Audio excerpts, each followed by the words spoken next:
everyone, I am back. Hey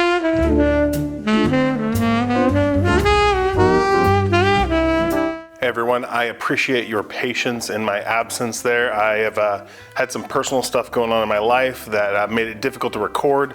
I think that is mostly come to an end, so I should be back here. I may still be irregular a little bit here and there, but I'm hoping to be back recording and releasing multiple episodes a month, if not every week. So I'm going to do that, and I'm doing one today that I'm going to record. I started this video before, and I was going to make it about a package that I received from a viewer that had a bunch of samples in it, and I had no clue how many samples were in it. It was way too much for me to be able to record where I was because it was starting to rain, and also it was pretty windy. So I'm going to return to that one and tackle those fragrances in another video.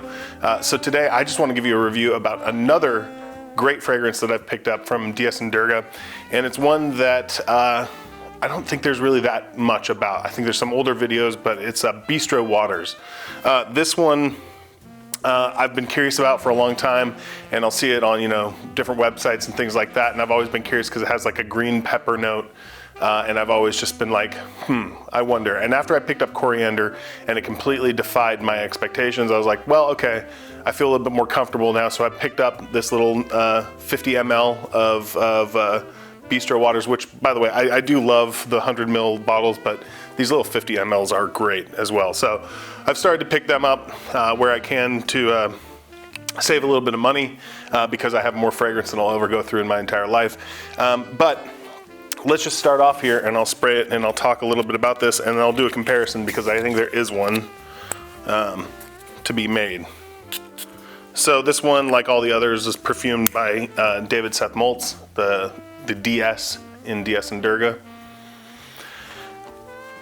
This is such a great fragrance. My cousin said that it reminded her of her parents owned a salon, a real fancy hair salon in the 90s, and as an Avon salon, and this reminded her of that, and I totally see what she means. I've talked before about a salon accord that I've had in my mind where I had plum in that. This is not like that, but it has that. It has that kind of fresh metro vibe. And I don't mean metro as in metrosexual. I mean like, it's kind of like the city, you know what I mean? Like, this is the smell when you walk into a fancy salon or a fancy shop, and it just smells like clean classiness. There's a kind of a hint of spiciness, but just like a green bell pepper, doesn't have a lot of spiciness to it. It just kind of has the suggestion. That's kind of what I get with this. It's a real clean edge. The Waters is a great way to describe it because it has that kind of juiciness to it, but not juiciness like a fruit. It's more of like just a fresh cleanliness without it being soapy and without oceanic sort of notes. This is a very fresh, clean, piercing, but not sharp fragrance. It stands out, and actually I get really great performance off this one. Lasts for me for a good 5 to 6 hours, which is surprising because it's not a heavy fragrance. I think this is one of the things in the last few months as I've been not making videos and I've just been like wearing stuff that I want to wear.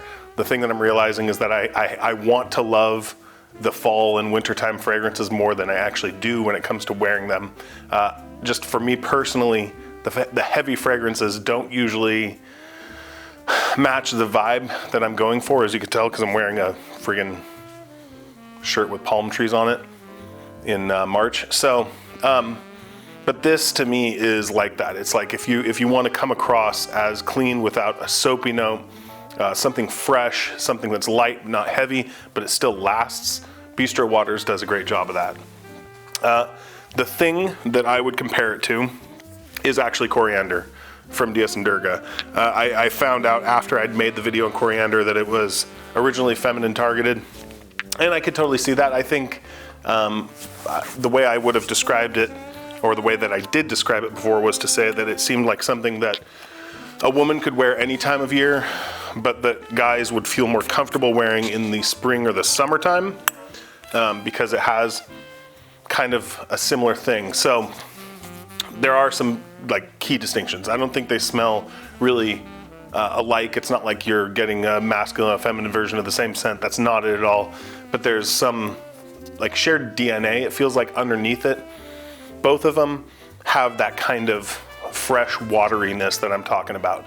So both of them have that kind of light, nice, comfortable feeling, clean without being overpowering, not heavy. This is something that, again, if you walk by someone, you get a waft of it, it's gonna be really refreshing. It's gonna be like oh, that's nice. That's very clean, zingy. The difference with Coriander, obviously, is the Coriander itself mixed with the lime. There's a lot more prominent fruitiness when it comes to Coriander. The Bistro waters, to me, is more vegetable or herbaceous without being like smelling like you're in a kitchen cutting up a bunch of vegetables.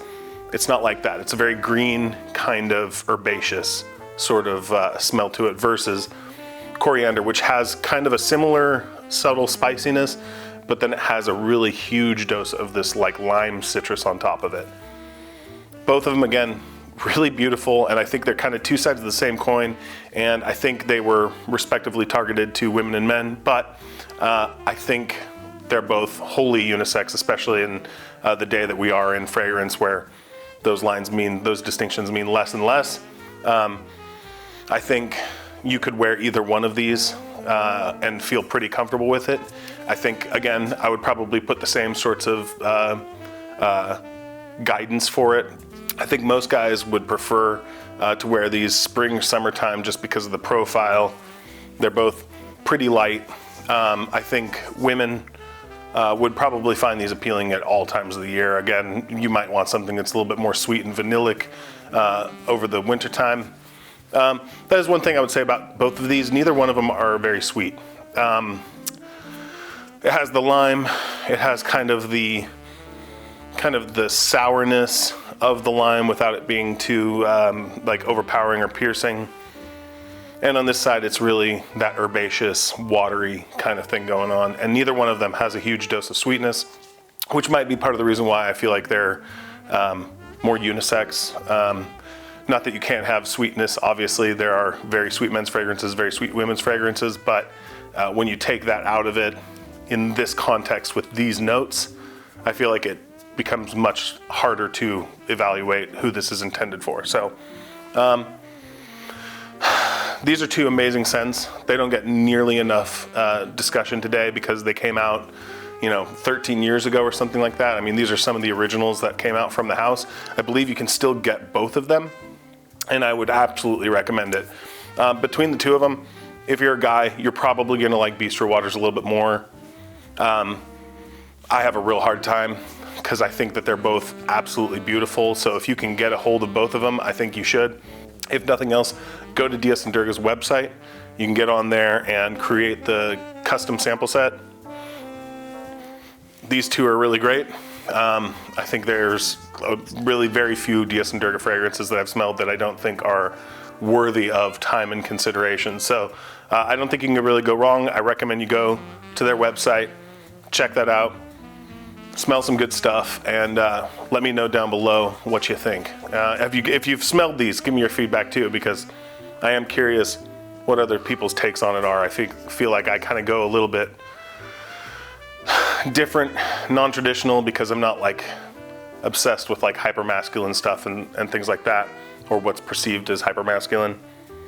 So I don't know. I'm curious what other people think about these. Why aren't they talked about more? I guess that's kind of a thing, probably because they're not new, but they, I think, are very much worthy of discussion. So thank you so much. Again, apologies for the extended absence, but I'm glad to be back, and I'll talk to you hopefully next week. Bye.